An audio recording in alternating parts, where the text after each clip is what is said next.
किसी भी राष्ट्र की शक्ति केवल उसकी सीमाओं से नहीं बल्कि उन लोगों से बनती है जो उसके लिए अपना सर्वस्व अर्पित कर देते हैं।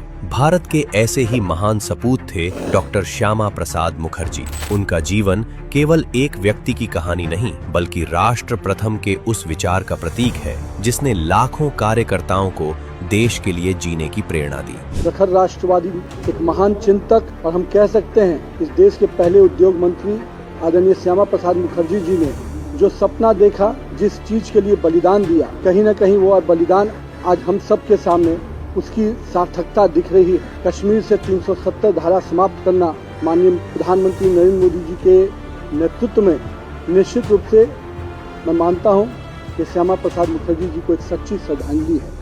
डॉक्टर मुखर्जी का विश्वास स्पष्ट था, एक देश में दो निशान, दो विधान और दो प्रधान नहीं चलेंगे। स्वतंत्र भारत में जब उन्हें लगा कि राष्ट्रहित से बड़ा कोई पद नहीं हो सकता, तब उन्होंने केंद्रीय मंत्रिमंडल से त्याग पत्र दे दिया। इसके बाद 21 अक्टूबर 1951 को भारतीय जनसंघ की स्थापना की गई। यही संगठन आगे चलकर भारतीय जनता पार्टी के रूप में विकसित हुआ और आज करोड़ों कार्यकर्ताओं के लिए प्रेरणा का स्रोत बन गया। जम्मू कश्मीर का भारत के साथ पूर्ण एकीकरण उनका सबसे बड़ा संकल्प था।